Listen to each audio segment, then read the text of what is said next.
파라자일렌 생산 공정을 보고 계신데요. 약간 문어발같이 생긴 공정입니다. 지금 보시는 문어발처럼 생긴 이것은 뒤죽박죽 혼합된 성분들로부터 파라자일렌이라는 원료를 추출하는 일을 합니다. 이렇게 추출된 파라자일렌은 일상 속 아주 다양한 곳에 이용되곤 하죠.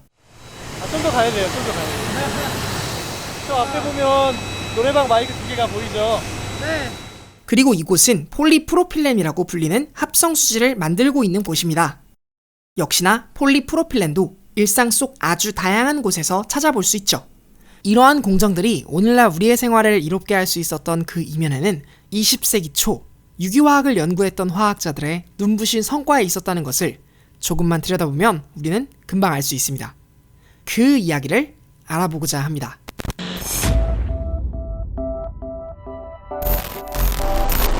유기화학이 본격적으로 시작된 것은 19세기 초에 활동했던 미셸 슈브렐이라는 화학자로부터였습니다. 19세기 이전 대다수의 화학자들은 유기물이라는 존재를 생체 에너지를 통해 만들어진 물질, 즉 살아있는 생명체의 생명활동에 의해서 만들어진 대상이라고 여겼습니다. 미셸 슈브렐도 그러한 생각과 크게 다르진 않았으나 지방과 알칼리 성분의 물질로 만들어지는 대상인 비누의 특성에 관한 연구 도중 놀라운 사실 하나를 발견해내게 됩니다. 자연적으로, 즉 생명체로부터 만들어지는 지방, 즉 기름이라는 대상을 생체 에너지가 아닌 실험실에서의 인위적인 방법을 통해 새로운 성분의 물질로 바꿀 수 있다는 사실을 말이죠. 이러한 연구는 곧 프리드리 벨러로 이어지게 됩니다.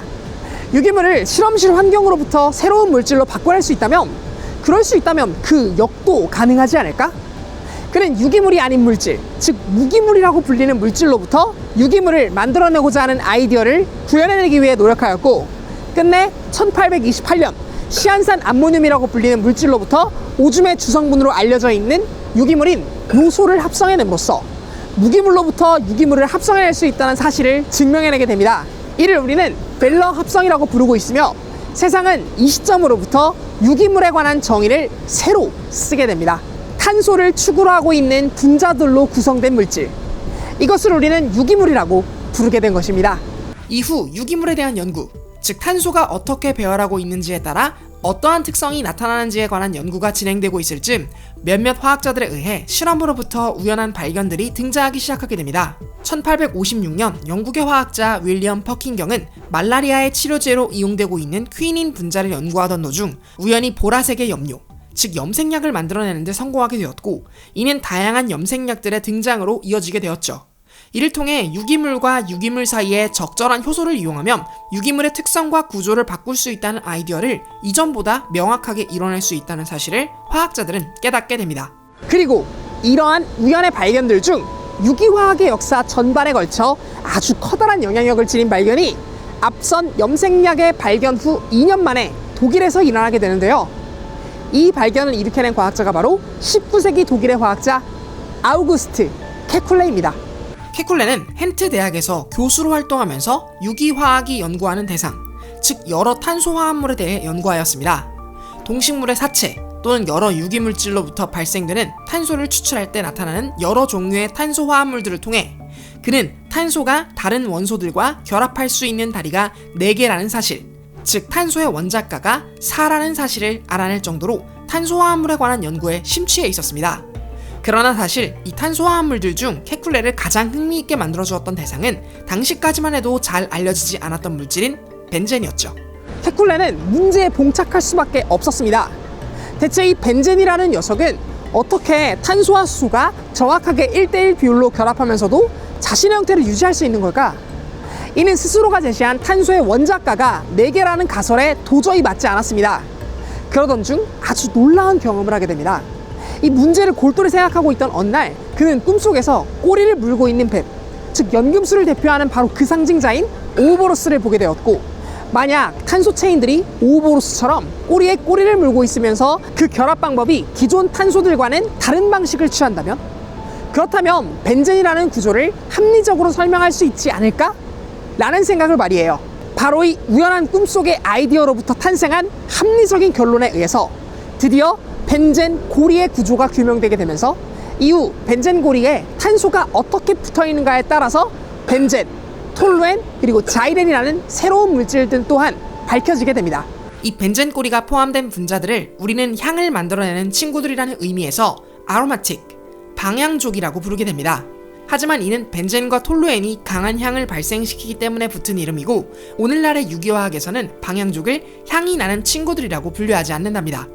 그보다는 벤젠 꼬리를 가지고 있는 친구들을 방향족이라고 부르죠. 벤젠은 구조 자체가 매우 안정적인지라 대부분 벤젠 주변에 있는 수소와 같은 물질들이 다른 물질이랑 자리를 바꾸는 치환 반응이라는 화학 반응을 하게 됩니다.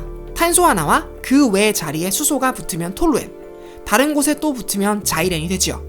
바로 옆에, 그 다음 옆에, 또 그 다음 옆에 붙을 때마다 재미있게도 구조에 따라 성질이 조금씩 변하는 물질, 이성질체가 되기 때문에 이름도 조금씩 다르다는 특징을 가지기도 합니다. 하이드록시기, 즉 수소와 산소가 붙으면 페놀이 되고요. 여기에 카복시기, 즉 탄소와 산소 2개, 그리고 수소가 붙으면 살리실산이 되지요. 여기에 아세트산이 붙어버리면 아세틸살리실산이라는 물질이 되는데 이 물질이 바로 그 유명한 아스피린이라는 진통제입니다. TNT 폭탄의 원료로 알려진 트리니트로톨루엔은 톨루엔 근처에 질소와 산소들이 붙어서 만들어지기도 하죠. 이뿐만 아니라 플라스틱 수지들 중 하나인 스티렌 수지에도 이 벤젠 꼬리가 꼭 들어간다고 하니 방향적으로 만들어낼 수 있는 유용한 물질이 대체 얼마나 많은지 감이 오시나요? 이렇듯 벤젠 보리의 발견과 그를 가공하고 이용하는 것만으로도 인류는 기존 공정에서 생산하기 힘들었던 수많은 제품들을 생산할 수 있는 쾌거를 이뤄냈습니다. 그러나 유기물을 조작하여 우리 삶에 유용하게 쓸 수 있는 공정은 이뿐만이 아닙니다. 일상 속에서 정말 숨쉬는 것처럼 자주 볼 수 있으면서 너무나 당연하게 사용하고 있는 고마운 소재, 플라스틱 또한 이러한 유기화학의 발달과 그로 인한 공정으로부터 비롯되었죠. 그렇다면 대체 언제부터 인류는 플라스틱을 만들 수 있게 되었을까요? 탄소 체인을 이용해 만들어내는 아주 획기적인 소재, 플라스틱의 최초 발견은 독일 출신의 화학자인 크리스티안 쉔바인으로 알려져 있습니다. 스위스 바질 대학의 교수로 재직하고 있던 그는 1864년에 질산을 이용한 섬유 합성에 성공하였고 이를 이용하여 알렉산더 파크스는 에테르와 알코올을 질산 섬유소와 잘 배합하여 원하는 틀에 넣고 건조하게 되면 단단하고 강한 소재를 얻을 수 있다는 사실을 발견해냈습니다. 이렇게 만들어진 천연에서 구할 수 있는 수지를 이용해서 만들어낸 최초의 플라스틱이 탄생했습니다. 그 이름은 파크신. 당시에는 이러한 공정이 상당히 놀라운 최신 기술이었기 때문에 이렇게 만들어진 플라스틱은 자연스럽게 매우 귀했고 이는 몇몇 부호들의 수집욕을 불러일으켰기 때문에 초반에는 이 플라스틱이 부의 상징으로 이용되었습니다. 하지만 머지않아 점점 새로운 공정과 신기술이 등장하게 되면서 당구공이나 틀니, 만년필, 그리고 단추의 용도로 사용되기 시작했죠. 곧이어 1907년 인공으로 만들어낸 포름알데히드와 페놀을 반응시켜 만들 수 있는 인류 최초의 합성수지를 이용해 베이클라이트라는 섬유를 만들어내게 되었고 이는 당시에 한창 개발되고 있었던 다양한 전기 제품들의 외장재로서 이용되게 되면서 본격적으로 산업 전반에서 인공 플라스틱이 사용되기 시작하게 됩니다. 그러나 진짜 혁신적이고 획기적인 플라스틱의 발견은 1933년에 등장하게 되었습니다. 독일의 한스 폰 페치만에 의해 등장한 이 플라스틱의 이름은 폴리에틸렌. 다시 말해 이중 결합으로 이루어져 있는 에틸렌이 마치 기차처럼 연속적으로 결합해 있는 형태인 폴리머라이즈, 즉 고분자 중합체로서 발견 당시에는 LDPE, Low Density Polyethylene, 즉 저밀도 폴리에틸렌으로 생산되었습니다. 페치만이 맨 처음 이 소재를 발견했을 때는 그리 인기를 얻지 못하였으나 동일한해 영국의 임페리얼 화학공업사에서 일하고 있던 에릭 포셋과 레지널드 깁슨에 의해 우연한 계기로 재발견이 이루어지게 되었고 이는 곧 필름과 포장재의 주 원료로 인기 있게 이용되게 됩니다. 어떻게 기체가스를 고체로 만들 수 있었을까요? 사실 그 원리는 비교적 간단합니다. 프로필렌을 잘 들여다보면 탄소와 탄소 사이에 서로를 붙들고 있는 팔이 두 개인 부분을 볼 수 있는데 이 팔을 강제로 놓게끔 만들어주면 옆에 있는 프로필렌과 서로 손을 잡으면서 마치 기차처럼 다닥다닥 붙어버립니다. 원래는 작은 분자였다가 이렇게 긴 사슬이 되면 일상적인 온도에서도 다양한 형태로 튼튼하게 가공할 수 있는 새로운 물질로 변모하게 되죠.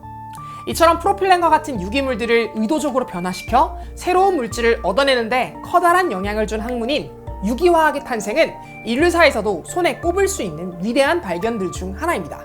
이후 독일의 화학자인 칼 치글러가 좀 더 밀도가 높은 상태인 HDPE, High Density Polyethyllene을 만들어낼 수 있는 공정을 개발함에 따라 기존의 합성수지보다 견고하고 탄력 있는 합성수지를 만들어내는 데 성공하게 되며 이는 배관 및 자동차의 부속품으로서 이용되게 됩니다.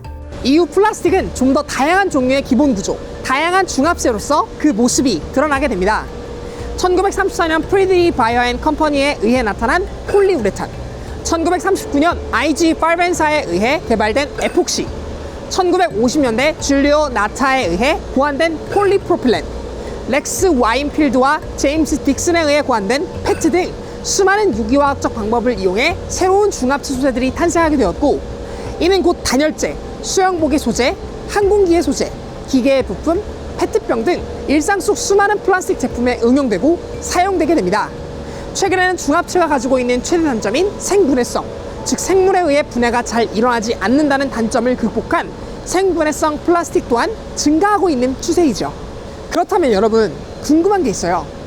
대체 어떻게 이렇게나 일상 속에서 효율적으로 이용되고 있는 원료들을 우리는 얻어낼 수 있을까요? 대표적으로 벤젠고리와 같은 방향족들을 포함하여 탄소로 이루어진 체인들 등 이러한 탄소 복합체는 어디에서 구할 수 있을까요? 사실 자연 상태에서 벤젠이나 플라스틱을 찾기란 매우 어렵습니다. 그렇기 때문에 특정한 조건 내 촉매 반응을 통해 이러한 물질들을 만들어내는 기술이 정말 중요하다고 할 수 있죠. 그렇다면 이들은 어디에서 만들어지고 있을까요? 그렇습니다. 바로 지난 에피소드에서 소개드렸던 공정인 CDU 공정으로부터 분별된 대상, 납사와 상압 잔사유로부터 만들어지고 있답니다. 좀 더 생동감 있는 설명을 위해 과학후기는 분별 증류를 통해 만들어진 납사, 즉 나프타와 AR, 상압 잔사유를 이용하여 각각 벤젠, 톨루엔, 자이렌 고리와 탄소 중합체를 만들어낼 수 있는 공정을 보유한 곳 GX 칼텍스의 여수 공장에 직접 방문해봤습니다.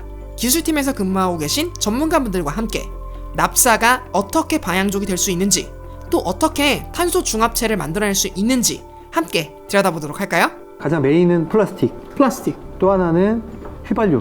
휘발유라고 보시면 되겠어요. 그렇군요. 그러니까 우리가 아는 제품이라고 납사라고 하면 끓는 점에 대한 용어고요. 용어죠. 그거에 대한 제품은 플라스틱과 휘발유 두 개라고 보시면 되겠어요. 원료를 가지고 우리가 이제 이걸 가지고 리포밍을 하는 거, 네. 여기에서 이제 촉매가 들어간다고 네. 들었어요. 네, 두 가지 반응이 있는데 하나는 이 고리를 연결해주는 반응, 네. 그리고 두 번째는 수소를 빼주는 반응. 거기 두 개를 합쳐서 리포밍이라고 합니다. 고리를 연결해주는 거야? 네네. 수를 빼주는 거. 일반적인 휘발유는 직선으로 생겼습니다. 직선으로. 탄소 고리가 직선으로 생겼어요. 그쵸, 이렇게 사슬처럼, 직선으로, 사슬고리. 사슬이라고 하는데 네. 이걸 끝에 마는 겁니다. 이렇게. 네, 이렇게 마는 거예요. 동그랗게. 그러니까 이제 링으로. 예, 링으로. 아까 케큘레 벤젠을 발견하신 분의 얘기도 했는데, 네. 시클로. 예, 사이클로 형태가 되는 그런 모양을 일단 만들어요. 네. 그게 이제 촉매의 역할이고요. 그 이제 화학 구조로 들어가 보면 거기에 수소가 좀 많습니다. 벤젠보다. 사이클로 같은 경우 수소가 많기 때문에 수소를 좀 빼줘요. 중간중간에 이제 사이클로 헥산 같은 경우에는 수소가 12개가 붙어 있죠. 예, 원자 기준 6개, 분자 기준 3개 빼야 되기 때문에. 빼야 돼요. 예, 디하이드로제네이션. 디하이드로제네이션. 예, 벤젠 같은 경우에는 그 도료나 아니면 페놀이라고 하는 페놀 수지, 플라스틱인데 플라스틱의 원료가 되는 페놀 수지로 사용하기도 하고, 의약품, 농약, 나일론의 원료가 되기도 하고요. 나일론의 원료가. 예, 되게 많은 브로드한 용도로 사용이 되고 있습니다. 톨루엔 같은 경우에는 가장 유명한 거죠. 페인트에서 이제 불나는 성분, 신나라고 해서 중독이 되기도 하고. 신나가 톨루엔이에요? 신나가 톨루엔 성분이. TNT라고 혹시 폭탄? 트리니티가 톨루엔. 예. 포기하기죠. 다이너마이트죠. 예. 저는 사실은 자이렌이라고 하는 게 어디에 쓰는지 되게 궁금했었어요. 자일렌도 이제 가장 많이 쓰이는 게 이것도 플라스틱이고요. 플라스틱이에요? 예. 이제 두 가지가 있어요. 혼합 자일렌과 네. 파라자일렌 두 가지가 있는데. 파라자일렌? 예, 파라자일렌. 폴리에스테르 만들 때 쓰는 거예요? 네, 메인으로 사용이 됩니다. 파라자일렌. 그렇구나. 예, 폴리에스테르. 그다음에 PET. 페트에도 사용이 되고요. 폴리에틸렌 테라포탈레이트. 예, 사용이 되고요. 스타일렌이라고. 네. 스타일렌에 들어가는 게 하나 벤젠고리 딱 붙잖아요. 그게 여기서 붙는 거예요? 자이렌에서? 네. 설명드렸다시피 나일론도 만들고 폴리에스테르도 만들고 페트도 만들고 스티로폼도 만들고 거의 모든 플라스틱이 이 BTX에서 나온다라고 보시면 되겠습니다. 인터뷰 해주셔서 너무 감사합니다. 석유화학 기술팀의 용유중 차장님이었습니다. 유기화학의 발달, 즉 탄소를 다루는 화학의 발달은 우리에게 정말 많은 것을 선사해 주었습니다. 단순히 연료로서 사용에 그칠 줄 알았던 석유를 플라스틱의 원료이자 약재의 원료, 방향제, 생활 필수품, 섬유 등 다양한 방식으로 활용되게 함은 물론 석유 찌꺼기로 취급되었던 아스팔트와 같은 존재들을 효율적인 연료로 탈바꿈시키는 능력을 소유할 수 있게 되기도 했죠. 이 모든 과정이 GX 칼텍스에서 보유하고 있는 공정에서 과거로부터 오늘날까지 지속적으로 이루어지고 있었고 앞으로도 이루어지면서 우리의 삶에 필요한 재화들을 계속해서 공급해 줄 것입니다. 어찌 보면 유기화학이 꽂히자 아주 기본 물질인 탄소를 다룬다는 것은 앞으로의 우리 삶에 있어서 가장 중요한 뼈대를 다룬다는 것, 그리고 그것은 결국 우리의 삶의 질 그 자체를 다룬다는 걸 의미하는 것이 아닐까요? 과학스키였습니다. 감사합니다. 안녕하세요. 달콤한 과학의 이야기를 재미있게 만들어가는 과학 커뮤니케이터 과학스키입니다. 이번 제 채널의 에피소드가 마음에 드셨거나 앞으로도 과학에 관한 재미있는 이야기를 계속해서 받아보고 싶으신 구독자 여러분들이라면 구독과 알림 설정을 꼭 부탁드릴게요. 여러분 모두의 소중한 시청이 과학스키 채널을 운영하는 큰 힘이 됩니다. 또한 이 채널의 성장과 발전에 적극적으로 동참하고 싶으신 분들께서는 아래 설명란에 있는 링크 또는 구독 버튼 옆에 있는 멤버십 구독을 이용해 과학스키 채널을 후원해주세요. 바로 이곳에 멤버십 구독을 하신 모든 분들의 아이디를 남겨드리는 것은 물론 영상 제작 비하인드 스토리 등의 소소한 영상들도 계속해서 특전으로 만나보실 수 있습니다. 특별히 이 영상은 GX 칼텍스와의 협업을 통해서 제작되었습니다. 영상 시리즈가 제작될 수 있도록 지원해주시고 도와주신 GX 칼텍스와 여수 공장에게도 깊은 감사의 말씀을 드립니다. 자, 오늘도 시청해주셔서 너무 감사드리고요. 전 또 다음 영상으로 여러분들을 찾아뵙도록 하겠습니다. 언제나 그랬듯 과학을 쿠키처럼.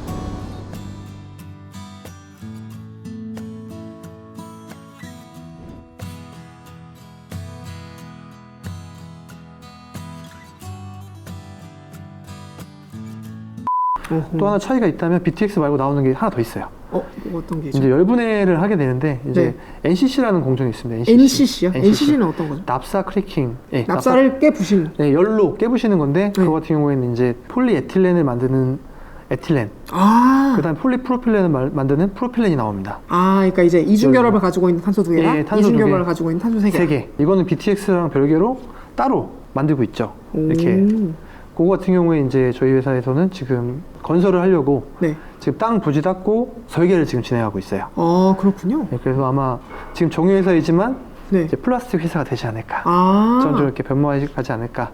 생각을 하고 있습니다. 그게 이번에 새로 지금 부지 들이고 있는 MFC랑 관련이 MFC가 그 공정입니다.